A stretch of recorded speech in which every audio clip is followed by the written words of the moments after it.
Pourquoi le spectacle vivant est peu considéré dans la société? Il est précaire, marginalisé et pas autant démocratisé que la musique ou le cinéma par exemple. Et pourquoi il intéresse peu de personnes? Sûrement parce qu'il y a une idéologie derrière hippie, baba cool, fêtard, drogue, etc., etc. Bref, un métier pas très sérieux. Et puis il y a un peu ce côté inaccessible au théâtre. Souvent les places de spectacle sont chères, et puis il y a ce jargon très soutenu qui est presque incompréhensible par la plupart des gens.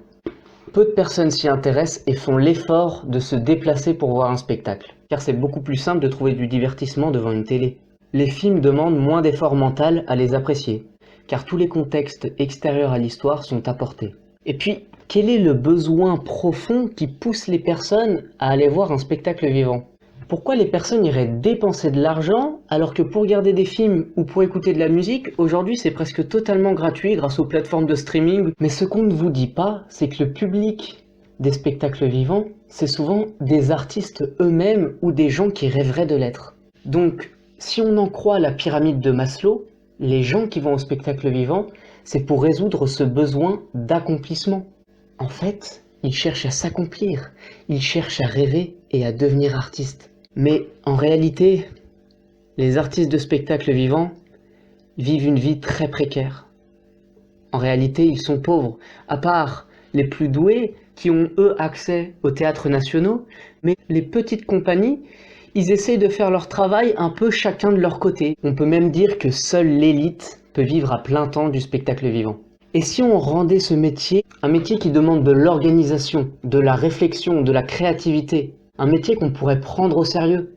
Et si nous étions exigeants avec nous-mêmes et avec notre art? Et aujourd'hui, bonne nouvelle, avec Internet, tu as la possibilité de montrer ton travail au monde entier, à beaucoup plus de personnes. Tu peux te créer une audience sur Internet, une audience de fans, une audience qui va te suivre, une audience qui aura la motivation de se déplacer pour voir un de tes spectacles. Et cette audience, elle va grandir avec le temps, parce qu'il y a des gens qui vont découvrir ton travail sur Internet.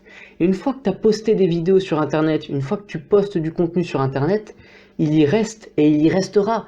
C'est un travail long terme, c'est une vision long terme que tu as. Et aujourd'hui, tu as même la possibilité de vendre tes produits sur Internet. Tu peux vendre des formations numériques, où tu peux peut-être apprendre à ton public, à ton audience, une discipline artistique. Tu peux leur apprendre à pratiquer cette discipline. Tu peux vendre ton savoir-faire.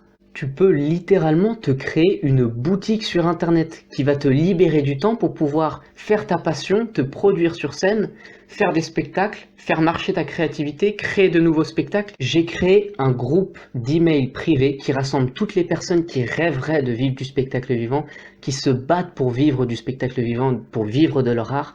C'est des personnes vraiment motivées, donc j'accepte pas tout le monde.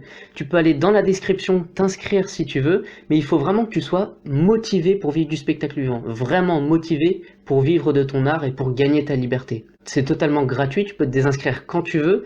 L'idée c'est quoi? C'est que tu vas recevoir du contenu par mail, du contenu vraiment intéressant qui va vraiment t'apporter, qui vont te permettre de gagner ta liberté pour enfin vivre de ton art. On se rejoint bientôt pour une prochaine vidéo. Ciao ciao!